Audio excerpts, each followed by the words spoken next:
Hi ಎಲ್ರಿಗೂ ನಮಸ್ಕಾರ. Last ವಿಡಿಯೋದಲ್ಲಿ ನಾನು ತುಂಬಾ ಈಸಿಯಾಗಿ ಯಾವ ರೀತಿ ಬ್ಲೌಸ್ ಕಟಿಂಗ್ ನ ಪರ್ಫೆಕ್ಟ್ ಆಗಿ ಮಾಡೋದು ಅನ್ನೋದನ್ನ ತೋರಿಸಿದ್ದೆ. ತುಂಬಾ ಜನ ಕಮೆಂಟ್ ಮಾಡಿ ಕೂಡ ಕೇಳ್ತಾ ಇದ್ರಿ ಯಾವ ರೀತಿ ಫ್ರಂಟ್ ಟು ಬ್ಯಾಕ್ ಕಟಿಂಗ್ ಮಾಡ್ಕೊಳ್ಳೋದು, ಹಾಗೆ ಕ್ರಾಸ್ ಬೆಲ್ಟ್ ನ ಕಟಿಂಗ್ ತೋರಿಸಿ ಅಂತ. ಸೊ ಹಾಗಾಗಿ ಈಸಿಯಾಗಿ ಹೊಸೊಬ್ರಿಗೂ ಕೂಡ ಅರ್ಥ ಆಗೋ ರೀತಿ ಬ್ಲೌಸ್ ಕಟಿಂಗ್ ನ ತೋರಿಸಿದ್ದೆ. ಈ ವಿಡಿಯೋದಲ್ಲಿ ತುಂಬಾ ಜನ ಕಮೆಂಟ್ ಮಾಡಿ ಕೇಳ್ತಾ ಇದ್ರಿ ಸ್ಲೀವ್ ಕಟಿಂಗ್ ನ ತೋರಿಸಿ ಅಂತ. ಸೊ ಈಗಲೂ ಕೂಡ ನಾನು ಹೊಸೊಬ್ರಿಗೆ ಈಸಿಯಾಗಿ ಅರ್ಥ ಆಗೋ ತರ ಈಸಿ ಮೆಥಡ್ ಅಲ್ಲಿ ನಾನು ಸ್ಲೀವ್ ಕಟಿಂಗ್ ನ ತೋರಿಸ್ತಾ ಇದ್ದೀನಿ. ಬನ್ನಿ ವಿಡಿಯೋ ಸ್ಟಾರ್ಟ್ ಮಾಡೋಣ. ನೋಡಿ, ಈಗ ಸ್ಲೀವ್ ಕಟಿಂಗ್ ಮಾಡೋದಕ್ಕೆ ಲಾಸ್ಟ್ ವಿಡಿಯೋದಲ್ಲಿ ನಾನು ಫ್ರಂಟ್ ಟು ಬ್ಯಾಕ್ ಏನ್ ಕಟ್ ಮಾಡಿದೆ ಅದರಿಂದ ಮಿಕ್ಕಿರೋ ಅಂತ ಬಟ್ಟೆನ ತಗೊಂಡಿದ್ದೀನಿ. ಈಗ ನೀವು ಮೊದಲನೇದಾಗಿ ತಿಳ್ಕೊಳ್ಬೇಕಾಗಿರೋದು ಸ್ಲೀವ್ ಕಟಿಂಗ್ ಮಾಡೋದಕ್ಕೆ ನೀವು ಯಾವ ತರನಾದ್ರೂ ಬಟ್ಟೆ ಫೋಲ್ಡಿಂಗ್ ಮಾಡ್ಕೊಂಡಿರಿ. ಬಟ್ ಈ ತರ ಪೂರ್ತಿ ಕ್ಲೋಸ್ ಆಗಿರೋದು ನಿಮ್ ಕಡೆ ಇರಬೇಕು. ಈ ತರ ಓಪನ್ ಇರೋದೆಲ್ಲ ನಿಮ್ ಆಪೋಸಿಟ್ ಇರಬೇಕು. ಈ ತರ ಬಟ್ಟೆನ ಫೋಲ್ಡಿಂಗ್ ಮಾಡಿ ಹಾಕೊಂಡಿರ್ಬೇಕು. ಅದಾದ್ಮೇಲೆ ನೀವು ಇಲ್ಲಿ ಕೆಳಗಡೆ ಈಕ್ವಲ್ ಆಗಿ ಇದೆಯಲ್ವ ಅಂತ ಚೆಕ್ ಮಾಡ್ಕೊಂಡು ಈ ತರ ಏರುಪೇರು ಇರೋದಕ್ಕೆ ಒಂದು 1/4 ಇಂಚಷ್ಟಕ್ಕೆ ಇನ್ನೊಂದು ಮಾರ್ಕ್ ಮಾಡ್ಕೊಂಡು ಕಟಿಂಗ್ ನ ಮಾಡ್ಕೊಳ್ಳಿ. ನೋಡಿ, ಈ ತರ ಹಾಕೊಂಡು ಕಟಿಂಗ್ ಮಾಡ್ಕೊಳ್ಬೇಕು. ಈಕ್ವಲ್ ಆಗಿತ್ತು, ಕರೆಕ್ಟ್ ಆಗಿತ್ತು ಅಂತಂದ್ರೆ ಕಟಿಂಗ್ ಮಾಡ್ಕೊಳ್ಳೋ ಅವಶ್ಯಕತೆ ಇರಲ್ಲ.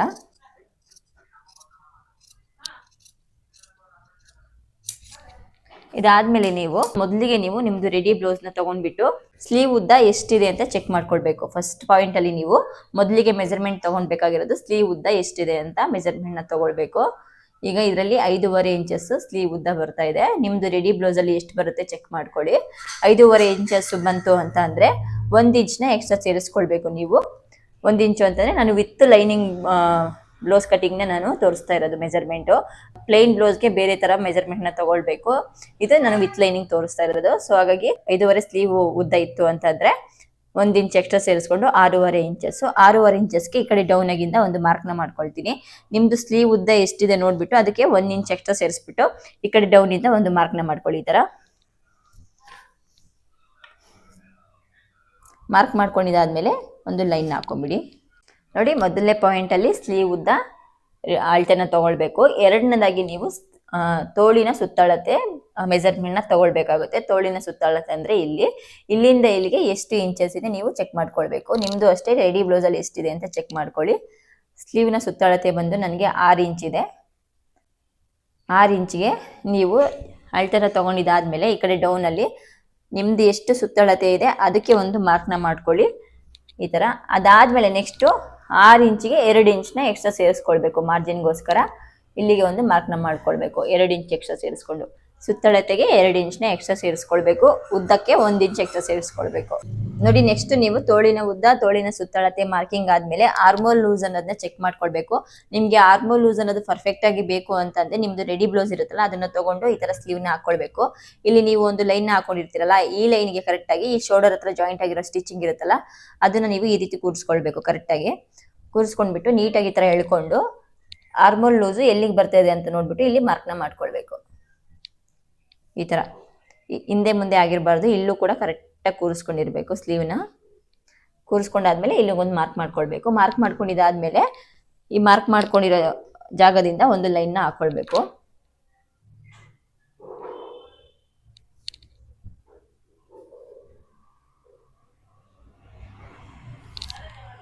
ನೋಡಿ, ಈ ತರ ಆರ್ಮೋಲ್ ಡೌನಿಂಗ್ ಅನ್ನೋದು ಮಾರ್ಕಿಂಗ್ ಮಾಡ್ಕೊಂಡಿರ್ತೀರಲ್ವಾ, ಅದನ್ನ ನೀವು ರೆಡಿ ಬ್ಲೌಸ್ ಅಲ್ಲಿ ಯಾವ ರೀತಿ ಮೆಜರ್ಮೆಂಟ್ ನ ತಗೊಳ್ಬೇಕು ಅಂದ್ರೆ ಈ ತರ ಉಲ್ಟಾ ಹಾಕೊಳ್ಬೇಕು. ಫಸ್ಟ್ ಬ್ಲೌಸ್ ನ ಉಲ್ಟಾ ಹಾಕೊಂಡಿದ್ದಾದ್ಮೇಲೆ ಇಲ್ಲಿಂದ ಏನ್ ಸ್ಟಿಚ್ ಆಗಿರುತ್ತೆ ಇಲ್ಲಿಂದ ಕರೆಕ್ಟ್ ಆಗಿ ಇಲ್ಲಿಗೆ ಎಷ್ಟಿದೆ ಅಂತ ಹಿಂಗ್ ಚೆಕ್ ಮಾಡ್ಕೊಳ್ಬೇಕು. ಈ ತರ ನೋಡಿ 8 ಇಂಚ್ ಬರ್ತಾ ಇದೆ.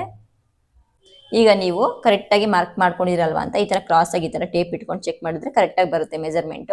ನಂದು 8 ಇಂಚ್ ಕರೆಕ್ಟ್ ಆಗಿ ಬರ್ತಾ ಇದೆ. ಈ ರೀತಿ ನೀವು ಆರ್ಮೋಲ್ ಲೂಸ್ ಅನ್ನೋದನ್ನ ನಾನು ತೋರಿಸಿದ್ನಲ್ಲ ಅದೇ ರೀತಿ ನೀವು ಸ್ಲೀವ್ ನ ಇಟ್ಬಿಟ್ಟು ಕರೆಕ್ಟ್ ಆಗಿ ಮಾರ್ಕಿಂಗ್ ನ ಮಾಡ್ಕೊಳ್ಬಹುದು. ಇಲ್ಲಾಂದ್ರೆ ಸ್ಲೀವ್ ಅಲ್ಲಿ ಯಾವ ರೀತಿ ಮೆಜರ್ಮೆಂಟ್ ತಗೊಳ್ಬೇಕು ಅನ್ನೋದನ್ನ ತೋರಿಸಿದ್ನಲ್ಲ ಆ ರೀತಿ ಮೆಜರ್ಮೆಂಟ್ ತಗೊಂಡು ಕ್ರಾಸ್ ಆಗಿ ಈ ತರ ಟೇಪ್ ಇಟ್ಕೊಂಡು ಇಲ್ಲಿಂದ ಇಲ್ಲಿ ಈ ತರ ಮಾರ್ಕಿಂಗ್ ನ ಮಾಡ್ಕೊಳ್ಬಹುದು. ಮೆಜರ್ಮೆಂಟ್ ತಗೊಂಡಾದ್ಮೇಲೆ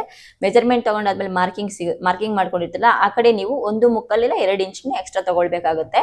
ನೋಡಿ, ಈ ತರ ಮಾರ್ಕಿಂಗ್ ಇಂದ ನೀವು 1 ಮುಕ್ಕಾಲಿಲ್ಲ ಅಂದ್ರೆ 2 ಇಂಚ್ನ ಎಕ್ಸ್ಟ್ರಾ ತಗೊಂಡು ಮಾರ್ಕಿಂಗ್ ನ ಮಾಡ್ಕೊಳ್ಬೇಕು. ಅದಾದ್ಮೇಲೆ ನೀವು ಇಲ್ಲಿ ಆರ್ಮೋಲ್ ಲೂಸ್ ಅನ್ನೋದು ಮಾರ್ಕಿಂಗ್ ಮಾಡ್ಕೊಂಡಿದ್ರಲ್ಲ ಅಲ್ಲಿಂದ ಇಲ್ಲಿಗೆ ತೋಳ್ನ ಸುತ್ತಳ ಹತ್ರ ಒಂದು ಮಾರ್ಕಿಂಗ್ ಮಾಡ್ಕೊಂಡಿದ್ರಲ್ಲ ಅಲ್ಲಿಗೆ ಒಂದು ಲೈನ್ ನ ಹಾಕೊಳ್ಬೇಕು ಈ ರೀತಿ. ಅದಾದ್ಮೇಲೆ ಇಲ್ಲೊಂದು 2 ಇಂಚ್ ಎಕ್ಸ್ಟ್ರಾ ತಗೊಂಡ ಮಾರ್ಕಿಂಗ್ ಮಾಡ್ಕೊಂಡಿರ್ತೀರಲ್ಲ ಅದನ್ನ ನೀವು ಈ ತರ ಲೈನ್ ನ ಹಾಕೊಳ್ಬೇಕು. ಇದಾದ್ಮೇಲೆ ನೀವು ಈಗ ಇಲ್ಲಿಂದ ಇಲ್ಲಿಗೆ ಸ್ಲೀವ್ ಶೇಪ್ ತೆಗೆಯೋದಕ್ಕೋಸ್ಕರ ನೀವು ಇಲ್ಲಿ 1.5 ಇಂಚ್ಗೆ ಒಂದು ಮಾರ್ಕಿಂಗ್ ನ ಮಾಡ್ಕೊಳ್ಬೇಕು. ಈಗ ಈ ತರ 1.5 ಇಂಚಸ್ಗೆ ಮಾರ್ಕಿಂಗ್ ಮಾಡ್ಕೊಂಡಿದ್ದಾದ್ಮೇಲೆ ಸ್ಲೀವ್ ಶೇಪ್ ತೆಗೆದು ಕರೆಕ್ಟಾಗಿ ಬರಬೇಕು ನಿಮಗೆ ಪರ್ಫೆಕ್ಟ್ ಆಗಿ ಅಂತ ಅಂದ್ರೆ ಇಲ್ಲಿ ಆರ್ಮೋಲ್ ಲೂಸ್ಗೆ ಮಾರ್ಕಿಂಗ್ ಮಾಡ್ಕೊಂಡಿರ್ತೀರಲ್ಲ ಅದಕ್ಕೆ ನೀವು ಈ ತರ ಟೇಪ್ನ ಹಿಡ್ಬಿಟ್ಟು ಕರೆಕ್ಟಾಗಿ ಮಧ್ಯಕ್ಕೆ ಈ ತರ ಒಂದು ಫೋಲ್ಡಿಂಗ್ನ ಮಾಡ್ಕೊಳ್ಬೇಕು. ಈ ತರ ಫೋಲ್ಡಿಂಗ್ ಮಾಡ್ಕೊಂಡು ಇಲ್ಲಿ ಒಂದು ಮಾರ್ಕ್ನ ಹಾಕೊಳ್ಬೇಕು. ಈ ತರ ಮಾರ್ಕ್ ಮಾಡ್ಕೊಂಡಿದ್ದಾದ್ಮೇಲೆ ಇಲ್ಲಿ ಒಂದು ಲೈನ್ನ ಹಾಕೊಳ್ಬೇಕು.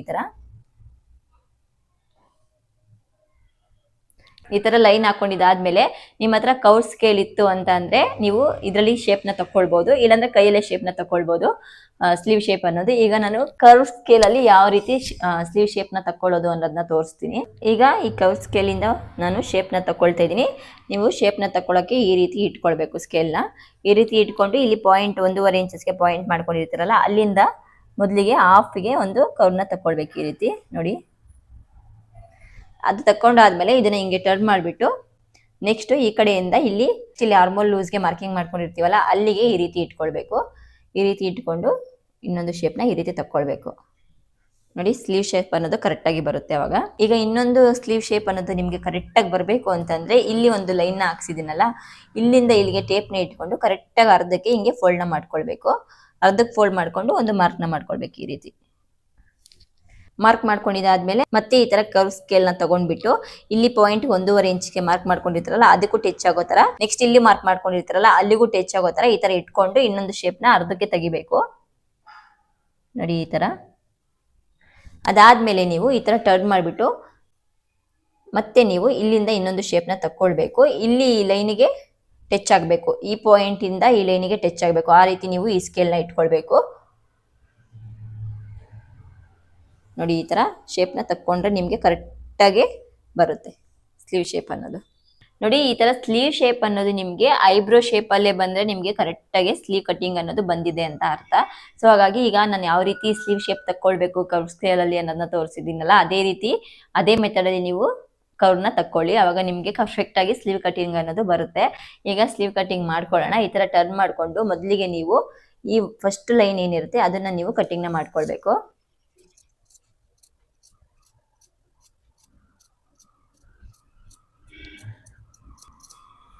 ಅದಾದ್ಮೇಲೆ ನೀವು ಈ ತರ ಎರಡು ಲೇಯರ್ ಮಾತ್ರ ಈ ತರ ಎತ್ಕೊಳ್ಬೇಕು. ಎತ್ಕೊಂಡ್ಬಿಟ್ಟು ಈ ಲೈನ್ ನ ಕಟ್ಟಿಂಗ್ ಮಾಡಬೇಕು.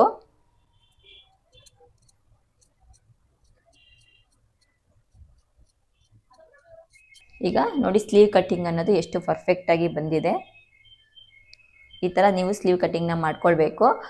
ನೀವು ಸ್ಲೀವ್ ಕಟ್ಟಿಂಗ್ ಮಾಡಿದಾಗ ಈ ತರ ಐಬ್ರೋ ಶೇಪ್ ಅಲ್ಲೇ ನಿಮ್ದು ಕರ್ವ್ ಅನ್ನೋದು ಬಂದಿರಬೇಕು. ಅವಾಗ ನಿಮಗೆ ಪರ್ಫೆಕ್ಟ್ ಆಗಿ ಬಂದಿರುತ್ತೆ. ಈಗ ನೆಕ್ಸ್ಟ್ ನಾನು ಎಲ್ಲಾ ವಿಡಿಯೋದಲ್ಲೂ ತೋರಿಸೋ ತರ ಫ್ರಂಟ್ ಟು ಬ್ಯಾಕ್ ಉಲ್ಟಾ ಆಗಬಾರ್ದು ನಿಮಗೆ ಸ್ಟಿಚಿಂಗ್ ಮಾಡಬೇಕಾದ್ರೆ ಅನ್ನೋದಾದ್ರೆ ಮೊದಲಿಗೆ ನೀವು ಇಲ್ಲಿ ಪ್ಲಸ್ನ ಅನ್ನೋದನ್ನ ಹಾಕೊಳ್ಬೇಕು. ನೆಕ್ಸ್ಟ್ ಈ ಕಡೆ ಪ್ಲಸ್ ಹಾಕೊಳ್ಬೇಕು. ಅದಾದ್ಮೇಲೆ ಈ ತರ ಎರಡು ಲೇಯರ್ನ ಓಪನ್ ಮಾಡಿಬಿಟ್ಟು ಇಲ್ಲಿ ಮೈನಸ್ ಹಾಕೊಂಡಿರ್ಬೇಕು. ಈಗ ನೋಡಿ, ಈ ತರ ಪ್ಲಸ್ ಮೈನಸ್ ಹಾಕ್ಸೋದನ್ನು ನಾನು ಎಲ್ಲಾ ವಿಡಿಯೋದಲ್ಲೂ ತೋರಿಸಿದ್ದೀನಿ. ಯಾಕೆ ಅಂತಂದ್ರೆ ಸ್ಟಿಚಿಂಗ್ ಮಾಡಬೇಕಾದ್ರೆ ಉಲ್ಟಾ ಸೀದಾ ಆಗಬಾರ್ದು ಅಂದ್ರೆ ನಮ್ಗೆ ಕನ್ಫ್ಯೂಷನ್ ಆಗಲ್ಲ ಈ ತರ ಹಾಕೊಂಡ್ರೆ. ಅದು ಯಾವ ರೀತಿ ಅಂತಂದ್ರೆ ನೀವು ಸ್ಲೀವ್ನ ಸ್ಟಿಚಿಂಗ್ ಮಾಡೋ ಟೈಮಲ್ಲಿ ಈ ತರ ಮೊದಲೇ ಲೇಯರ್ ಎರಡು ಇರುತ್ತಲ್ಲ ಈ ತರ ಓಪನ್ ಮಾಡಿದಾಗ ಈ ಕಡೆ ಮೈನಸ್ ಬಂದಿರುತ್ತೆ. ಈ ಮೈನಸ್ನ ಮೇಲೆ ಹಾಕೊಂಡು ಸ್ಟಿಚ್ ಮಾಡಿದ್ರೆ ನಿಮಗೆ ಫ್ರಂಟ್ ಟು ಬ್ಯಾಕ್ ಉಲ್ಟಾ ಆಗಲ್ಲ. ತುಂಬಾ ಈಸಿ ಮೆಥಡ್ ಅಲ್ಲಿ ನಿಮ್ಗೆ ತಿಳಿಸ್ಕೊಡ್ತಾ ಇರೋದು. ಸೊ ಹಾಗಾಗಿ ಸ್ಟಿಚಿಂಗ್ ಮಾಡ್ಬೇಕಾದ್ರೂ ತೋರಿಸ್ತೀನಿ ಯಾವ ರೀತಿ ಸ್ಲೀವ್ ಸ್ಟಿಚಿಂಗ್ ಮಾಡೋದು ಅಂತ. ಈಗ ನೆಕ್ಸ್ಟ್ ನಾನು ಸ್ಲೀವ್ ಕಟಿಂಗ್ ಮುಗೀತು. ಈಗ ಡಾಟ್ ಮಾರ್ಕಿಂಗ್ ನ ಯಾವ ರೀತಿ ಮಾಡ್ಕೊಳ್ಳೋದು ಅನ್ನೋದನ್ನ ತೋರಿಸ್ತೀನಿ. ಕ್ರಾಸ್ ಬೆಲ್ಟ್ ಕಟಿಂಗ್ ಮಾಡಿಸ್ಬೇಕಾದ್ರೆ ನಾನು ಒಂದೇ ಕ್ರಾಸ್ ಬೆಲ್ಟಿಂಗ್ ನ ಕಟಿಂಗ್ ಮಾಡಿಸಿದ್ದೆ. ಈಗ ಇನ್ನೊಂದು ಕ್ರಾಸ್ ಬೆಲ್ಟ್ ನ ಕಟ್ ಮಾಡ್ಕೊಳ್ಳೋಣ. ಈ ತರ ಆರ್ಮೋಲ್ ಕಟ್ ಮಾಡೋ ಹತ್ರ ಮಿಕ್ಕಿರುತ್ತಲ್ಲ ಪೀಸು, ಅದನ್ನ ತಗೊಂಡು ನಿಮ್ಗೆ ಕರೆಕ್ಟಾಗಿ ಆಗುತ್ತಾ ಅಂತ ಚೆಕ್ ಮಾಡ್ಕೊಳ್ಳಿ. ಈ ಶೇಪ್ ಅನ್ನೋದು ನಮ್ಗೆ ಮೇನ್ ಆಗಿ ಬೇಕಾಗಿರೋದು. ಸೊ ಹಾಗಾಗಿ ಈ ಶೇಪ್ ಕರೆಕ್ಟಾಗಿ ಆಗುತ್ತಾ ಅಂತ ಚೆಕ್ ಮಾಡ್ಕೊಂಡು ಕರೆಕ್ಟಾಗಿ ಇದೇ ಶೇಪ್ ಯಾವ ರೀತಿ ಇದೆಯೋ ಆ ರೀತಿ ಕಟಿಂಗ್ ನ ಮಾಡ್ಕೊಳ್ಳಿ.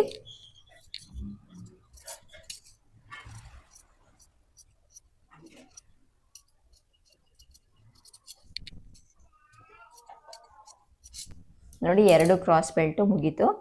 ಈಗ ನೆಕ್ಸ್ಟ್ ಡಾಟ್ ಮಾರ್ಕಿಂಗು ಮಾಡ್ಕೊಳ್ಳೋಣ. ನೋಡಿ, ಡಾಟ್ ಮಾರ್ಕಿಂಗ್ ನಾನು ಕಟಿಂಗ್ ಮಾಡಿಸ್ಬೇಕಾದ್ರೆ ಮೇನ್ ಡಾಟ್ ಅನ್ನೋದು ತೋರಿಸಿದ್ದೆ. ಮೊದಲಿಗೆ ನೀವು 2.5 ಇಂಚಸ್ನ ಉದ್ದ ಇಟ್ಕೊಳ್ಬೇಕು. ಆ ಕಡೆಯಿಂದ ಈ ಕಡೆ 1 ಇಂಚಸ್ನ ಮಾರ್ಕ್ ಮಾಡ್ಕೊಂಡು ಈ ತರ ಲೈನ್ ಹಾಕೊಳ್ಬೇಕು. ಈ ಡಾಟ್ ಮಾರ್ಕಿಂಗ್ ಮಾಡ್ಕೊಳ್ಬೇಕಾದ್ರೆ ಈ ಶೋಲ್ಡರ್ ಏನಿದ್ರೆ ಮಧ್ಯ ಕರೆಕ್ಟಾಗಿ ನೀವು ಈ ಮೇನ್ ಡಾಟ್ ಅನ್ನೋದನ್ನ ಮಾಡ್ಕೊಳ್ಬೇಕು. ನೆಕ್ಸ್ಟ್ ನೀವು ಇಲ್ಲಿ ಮಧ್ಯ ಈ ತರ ಡಾಟ್ ಮಾಡ್ಕೊಳ್ಳೋದಕ್ಕೆ ಇಲ್ಲಿಂದ 2.5 ಇಂಚಸ್ನ ತಗೊಂಡು ಮಾರ್ಕಿಂಗ್ನ ಮಾಡ್ಕೊಂಡು ಲೈನ್ನ ಹಾಕೊಳ್ಳಿ. ಅದಾದ್ಮೇಲೆ ಈ ಕಡೆ 1/4 ಇಂಚಷ್ಟು ಮಾರ್ಕ್ ಮಾಡ್ಕೊಂಡು ಲೈನ್ ಹಾಕೊಳ್ಬೇಕು.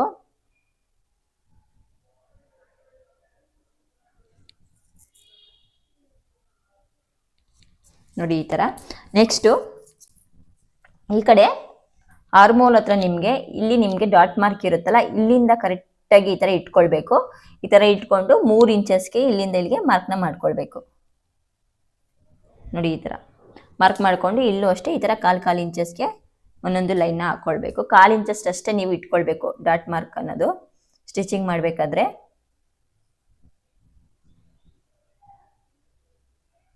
ನೀವು ಈ ಕಡೆ ಡಾಟ್ ಮಾರ್ಕ್ ಮಾಡ್ಕೊಳ್ಳೋದಕ್ಕೆ ತುಂಬ ಈಸಿಯಾಗಿ ಫಸ್ಟ್ ಈ ಥರ ಫೋಲ್ಡಿಂಗ್ನ ಮಾಡ್ಕೊಳ್ಳಿ, 2 ಈಕ್ವಲ್ ಆಗಿ ಈ ಥರ ಫೋಲ್ಡಿಂಗ್ ಮಾಡ್ಕೊಂಡಿದ್ದಾದ್ಮೇಲೆ ಇನ್ನೊಂದು ಫೋಲ್ಡಿಂಗ್ನ ಮಾಡ್ಕೊಳ್ಳಿ. ಕರೆಕ್ಟಾಗಿ ಇಲ್ಲಿ ಈಕ್ವಲ್ ಆಗಿರಬೇಕು. ಈ ರೀತಿ ಫೋಲ್ಡಿಂಗ್ ಮಾಡಿಕೊಂಡು ಇಲ್ಲಿ ಪ್ಲಸ್ನ ಮಾರ್ಕ್ ಹಾಕ್ಕೊಳ್ಬೇಕು. ನೀವು ಈ ಥರ ಪ್ಲಸ್ ಮಾರ್ಕ್ ಹಾಕೊಂಡಿದ್ದಾದ್ಮೇಲೆ ಈ ಪ್ಲಸ್ ಮಾರ್ಕಿಂದ 2.5 ಇಂಚಸ್ಗೆ ನೀವು ಇಲ್ಲಿಗೊಂದು ಮಾರ್ಕ್ನ ಮಾಡ್ಕೊಳ್ಬೇಕು.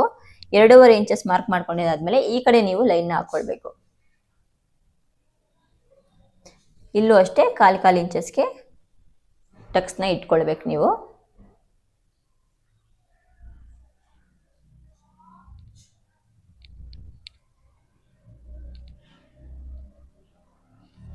ನೋಡಿ ಈ ಥರ ಇದು ಡಾಟ್ ಮಾರ್ಕಿಂಗ್ ಅನ್ನೋದು ಮುಗೀತು. ನೋಡಿ ಇದು ಬ್ಯಾಕು, ಇದು ಫ್ರಂಟು, ಇದು ಸ್ಲೀವು, ಇದು ಕ್ರಾಸ್ ಬೆಲ್ಟು. ಇಷ್ಟನ್ನು ಕೂಡ ನಿಮಗೆ ಏನೇನು ಮಿಸ್ಟೇಕ್ ಬಂದರೆ ಯಾವ ರೀತಿ ಕಟ್ಟಿಂಗ್ ಮಾಡ್ಕೊಳ್ಳೋದು ಅನ್ನೋದನ್ನ ತೋರಿಸಿದ್ದೀನಿ 2 ವಿಡಿಯೋದಲ್ಲಿನೂ. ನೀವು 2 ವಿಡಿಯೋ ನೋಡಿಬಿಟ್ಟು ನಿಮಗೆ ಏನಾದರೂ ಕನ್ಫ್ಯೂಷನ್ ಇತ್ತು ಅಂತಂದರೆ ಕಮೆಂಟ್ ಮಾಡ್ಬೋದು. ತುಂಬ ಅಂದರೆ ತುಂಬ ಈಸಿ ಮೆಥಡಲ್ಲಿ ತೋರಿಸ್ಕೊಟ್ಟಿದ್ದೀನಿ.